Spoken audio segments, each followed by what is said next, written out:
Hello everyone. দেখো আজকে যে টপিকটা নিয়ে আলোচনা করব দেখতেই পাচ্ছ আজকে টপিকের হেডলাইন রোধ বা যাকে আমরা ইংলিশে বলি রেজিস্ট্যান্স। তো এই রেজিস্ট্যান্সের ডেফিনেশন কি, আসল ডেফিনেশন কি, রেজিস্ট্যান্স কাকে বলি আমরা? তো রেজিস্ট্যান্স কি বলতো? রেজিস্ট্যান্স হচ্ছে একটা কনস্ট্যান্ট যে কিনা বাধা দেয়। কাকে বাধা দেয়? যে ফ্লো অফ ইলেকট্রনকে বলতে পারো বা ফ্লো অফ কারেন্টকে বলতে পারো। মানে ধরো আমি একটা সার্কিট ড্র করছি, ধরো এই সার্কিটের মধ্য দিয়ে কারেন্ট ফ্লো হচ্ছে। তো কারেন্ট ফ্লো মানে কি, এখানে ইলেকট্রন আছে, ফ্রি ইলেকট্রন আছে, কারেন্ট মানে বলেছে কি ফ্রি ইলেকট্রন আছে। তো এই ফ্রি ইলেকট্রনকে যে বাধা দেবে, সেই বাধা দেওয়ার কাজ কি? রেজিস্ট্যান্সের কাজ। তো এখানে এক কথায় লিখতে পারো অপোজ করে। কি অপোজ করে? কাকে অপোজ করে? যে ফ্লো অফ ইলেকট্রনকে। এবার ফ্লো অফ ইলেকট্রনকে বাধা দেওয়া মানে কি, ইনডিরেক্টলি বলতে পারো oppose electric current. Oppose electric current, ঠিক আছে। দেখো ইলেকট্রনকে বাধা দেওয়া মানে হচ্ছে কি আমাদের কারেন্টকে বাধা দেওয়া, এটা হচ্ছে আমাদের পাতি কথা। তো তাহলে কি রেজিস্ট্যান্সের সাথে কারেন্টের সম্পর্ক হচ্ছে কি বলতো? আমাদের ব্যস্তানুপাতিক সম্পর্ক হয়, ঠিক আছে। তার মানে কি, যেখানে কারেন্ট বাড়বে সেখানে রেজিস্ট্যান্স তোমার কী হবে? কম হবে। আবার যেখানে রেজিস্ট্যান্স বাড়বে সেখানে কারেন্ট তোমার কী হবে? কম হবে। ওকে। তো এটা হচ্ছে এটা হচ্ছে আমাদের কনসেপ্ট। তো দেখো এই যে রেজিস্ট্যান্স আর কারেন্টের মধ্যে সম্পর্ক যে ব্যস্তানুপাতিক, এটা বেসিক্যালি একটা সূত্র থেকে এসেছে। কী সূত্র থেকে এসেছে? সেটা হচ্ছে ওহমের সূত্র, ওহমস ল, ঠিক আছে। রেজিস্ট্যান্সের যে কনস্ট্যান্ট, এটা একটা কনস্ট্যান্ট, এটা কী এটা বলবো? কনস্ট্যান্ট, এটা একটা, বুঝলে তো? তো এই যে কনস্ট্যান্টটা এসছে কোথা থেকে? ওহমের সূত্র থেকে। তো আমরা একটু দেখে নিই ওহমের সূত্র কী বলছে। ওহমস ল, মানে ওহম বলে একটা সায়েন্টিস্ট আছে, ওহমের সূত্র দিয়ে আমরা জানতে পারবো হোয়াট ইজ রেজিস্ট্যান্স বা রেজিস্ট্যান্সের সাথে কারেন্টের রিলেশন কেমন, ঠিক আছে। ধরো আমি একটা কন্ডাক্টর নিলাম, এই কন্ডাক্টরের মধ্য দিয়ে আমি কারেন্টটাকে ফ্লো করতে চাইছি। তো এবারে কন্ডাক্টরের সাথে কী করবো? একটা ব্যাটারি কানেক্ট করে দেবো। ধরো এখানে ব্যাটারি কানেক্ট করে দিলাম, পজিটিভ টার্মিনাল, নেগেটিভ টার্মিনাল। ধরে আমি এখানে একটা সুইচ দিয়ে দিলাম, দিয়ে কী করলাম, এর সাথে নেগেটিভ করে আমি কানেক্ট করে দিলাম। ওকে। তাহলে কি দেখো এখানে কী হবে? ফ্রি ইলেকট্রন আছে। কোথায় আছে? কন্ডাক্টরের মধ্যে কী থাকে? ফ্রি ইলেকট্রন আছে। এবার যখনই আমি সুইচটা অন করব, যখন সুইচটা অন করলাম তখন ব্যাটারির পজিটিভ টার্মিনাল ধরো এখানে এ প্রান্তের সাথে কানেক্টেড আছে, আর নেগেটিভটা আছে কোথায়? বি প্রান্তের সাথে, ঠিক আছে। তাহলে কি পজিটিভ যার সাথে কানেক্ট আছে ওটাকে আমরা কী বলি? হাই পোটেনশিয়াল পয়েন্ট বলি। কী বলি? High potential, high potential. আর এটা হচ্ছে কি, বি হচ্ছে নেগেটিভ সাথে কানেক্টেড আছে, তার মানে কী হয়? এটা আমার লো পোটেনশিয়াল, ঠিক আছে, লো পোটেনশিয়াল।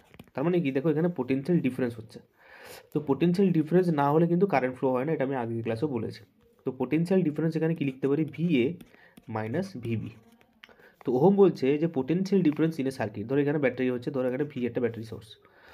তো যখনই সাপ্লাই ভোল্টেজ দিলাম, সুইচ অন করলাম, তখন এখান থেকে কারেন্ট ফ্লো হওয়া স্টার্ট করে দিল। কারেন্ট ফ্লো হওয়া মানে কি, উল্টো দিকে কে ফ্লো হবে? ইলেকট্রন ফ্লো হওয়া স্টার্ট করে দিল। তার মানে কি হচ্ছে, এরকম একটা কন্টিনিউয়াস প্রসেসের মধ্যে চলতে থাকে। তো বলছে ওহম বলছে যে potential difference if A circuit is directly proportional to the current.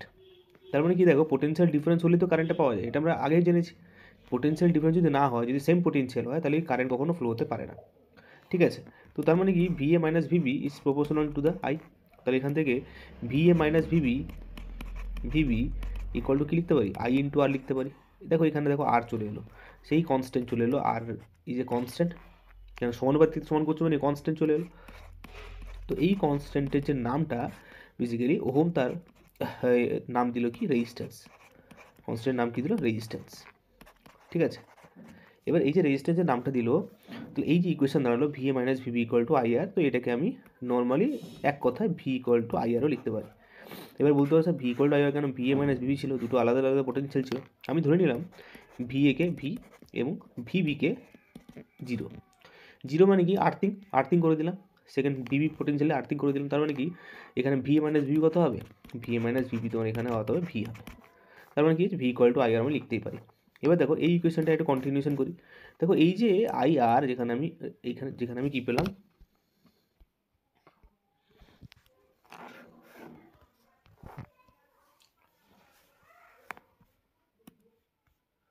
এই যে আমরা কন্টিনিউশনটা পেলাম, এখানে আমি কি পেলাম? যে ভি ইকুয়াল টু আই আর পেলাম।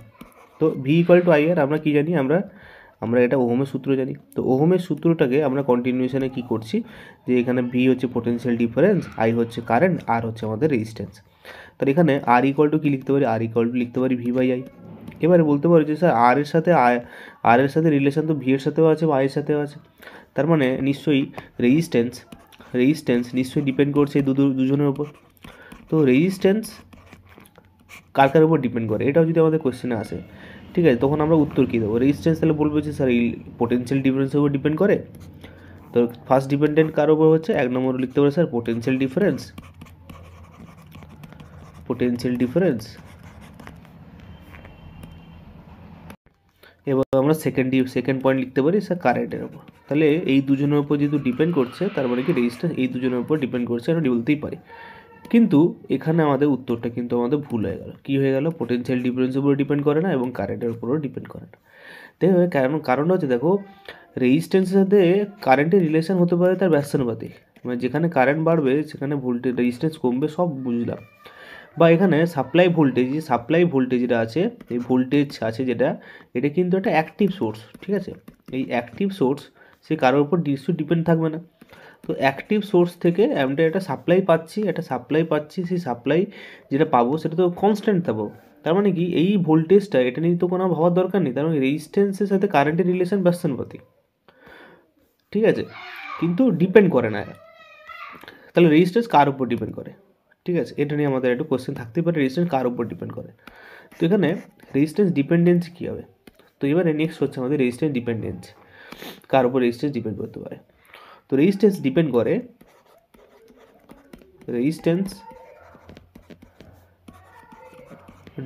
On 1 number length of conductor,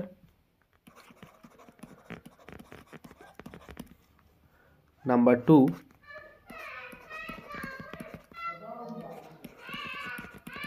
cross section area of conductor,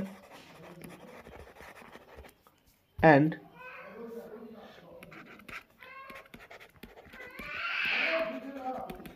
material of conductor। তার মানে ধরো তুমি কি করলে, তুমি একটা তার নিলে, এবারে একটা তারের নিশ্চয় লেন্থ থাকবে, এই তারটা নিশ্চয় লেন্থ আছে, লেন্থটা আমি এল নিলাম। ক্রস সেকশনাল এরিয়া আমি কি ধরবো, এ ধরে নেবো। দেখো একটা তার সিলিন্ডারের মধ্যে দেখতে হয়, তো সেই জন্য ক্রস সেকশনাল এরিয়া আমি কী ধরবো, এ ধরবো। এবার মেটেরিয়াল বলতে কী বলবো বোঝাতে, মেটেরিয়াল বলতে বোঝায় তুমি কোন মেটেরিয়াল নিচ্ছ, কপার নিতে পারো, অ্যালুমিনিয়াম নিতে পারো, তো সেটা হচ্ছে মেটেরিয়াল অফ দ্য কন্ডাক্টর, এর উপর ডিপেন্ড করে। তো সেভাবে কীভাবে ডিপেন্ড করছে সেটা একটু ইকুয়েশনের মাধ্যমে লিখে নিই। তো রেজিস্ট্যান্স লেন্থের সাথে ডিরেক্টলি প্রপোর্শনাল, এরিয়ার সাথে ইনভার্সলি প্রপোর্শনাল। তো এই দুটোকে যখন কম্বাইন করবো proportional to the L by A হয়ে যায়, তাহলে R equal to rho into L by A. এবার দেখো একটা নতুন ফর্মুলা পেয়ে গেলাম, R equal to rho into L by A, তোমরা কিন্তু ফিজিক্সে অলরেডি পড়েছো। তো এবার চলে আসি, R equal to rho into যখন এল বাই এ হলো, হোয়াট ইজ রো? রো কি? রো একটা কনস্ট্যান্ট, যার নাম হচ্ছে কি রেজিস্টিভিটি, রেজিস্টিভিটি, যাকে বাংলায় বলা হয় রোধাঙ্ক। এই রেজিস্টিভিটি বেসিক্যালি কী বলতো, একটা মেটেরিয়াল অফ দ্য কন্ডাক্টর, যার ভ্যালুর উপর ডিপেন্ড করে এই মেটেরিয়াল অফ দ্য কন্ডাক্টর। তার মানে কি, তুমি কপার নিলে কপার, অ্যালুমিনিয়াম, প্রত্যেকের রেজিস্টিভিটির মান কিন্তু আলাদা হয়। তো তার মানে কি রেজিস্ট্যান্স ডিপেন্ড করছে এদের উপর। বলতে পারো স্যার এটা কেন ডিপেন্ড করছে, কারেন্টের উপর নয় কেন, ভোল্টেজের উপর নয় কেন, পরীক্ষায় যখন এসেছিল। দেখো একটা জিনিস ভালো করে বোঝার চেষ্টা করবে, রেজিস্ট্যান্সের কাজ কি? রেজিস্ট্যান্সের কাজ হচ্ছে কারেন্টকে অপোজ করা, তাহলে কারেন্টকে অপোজ করে। এবার কারেন্ট কাজ কি? কারেন্ট তো ফ্লোয়িং নেচার, কারেন্ট তো ফ্লো হচ্ছে। ফ্লো করছে কি, হাই পয়েন্ট থেকে লো পয়েন্ট, মানে high potential to low potential current flow করছে। এবার যে ফ্লো করছে কার মধ্য দিয়ে, তারের মধ্য দিয়ে। তো তারের মধ্যে যদি ফ্লো করে, তাহলে কারেন্টকে বাধা দেওয়ার যদি কাজ হয় তাহলে কারেন্টের উপর কী করে ডিপেন্ড করতে পারে? কখনোই সম্ভব নয়। সেই জন্য রেজিস্ট্যান্স না কারেন্টের উপর ডিপেন্ড করে, না ভোল্টেজের উপর ডিপেন্ড করে, রেজিস্ট্যান্স পুরোটাই ডিপেন্ড করছে কি, যে তারের মধ্য দিয়ে কারেন্টটা ফ্লো হচ্ছে সেই তারের লেন্থ, সেই তারের এরিয়া এবং সেই তারের মেটেরিয়ালের উপর। তো সেই জন্য এই তিনটের উপর ডিপেন্ডেন্সি আমাদের দেখতে পাই। এবার এখান থেকে রেজিস্ট্যান্স আর একটা ছোটো জিনিস একটু দেখে নেবো, সেটা হচ্ছে কী বলতো, আমরা রেজিস্ট্যান্সে ইউনিট দেখবো। দেখো আমরা ভি ইকুয়াল টু আই আর জানি, আমরা আর ইকুয়াল টু লিখতে পারি ভি বাই আই।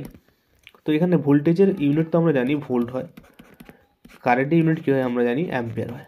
আচ্ছা এবারে আমার একটা কথা বলো তো, ভোল্ট হলো অ্যাম্পিয়ার হলো, তাহলে এবারে নিশ্চয়ই ইউনিট হলে ভোল্ট বাই অ্যাম্পিয়ার হবে, কিন্তু না, আমরা প্র্যাকটিক্যাল ইউনিট যখন আমরা দেখতে যাব, কেন আমরা সব জায়গায় প্র্যাকটিক্যাল ইউনিটটাকে আমরা প্রেফার করি, তখন এর ইউনিটটা দাঁড়ায় ওহম। কী হয়? ওহম। তোমরা সবাই জানো ওমেগা দিয়ে আমরা সাইন করি। তো এই ওহম হচ্ছে কি আমাদের প্র্যাকটিক্যাল ইউনিট, যেটা ওহমের সূত্র অনুসারে তার প্র্যাকটিক্যাল ইউনিটের নাম অনুসার হয়েছে। তো এটা ছিল কি আমাদের রেজিস্ট্যান্সের ডিপেন্ডেন্সি, রেজিস্ট্যান্স কার উপর ডিপেন্ড করছে, কীভাবে ডিপেন্ড করছে।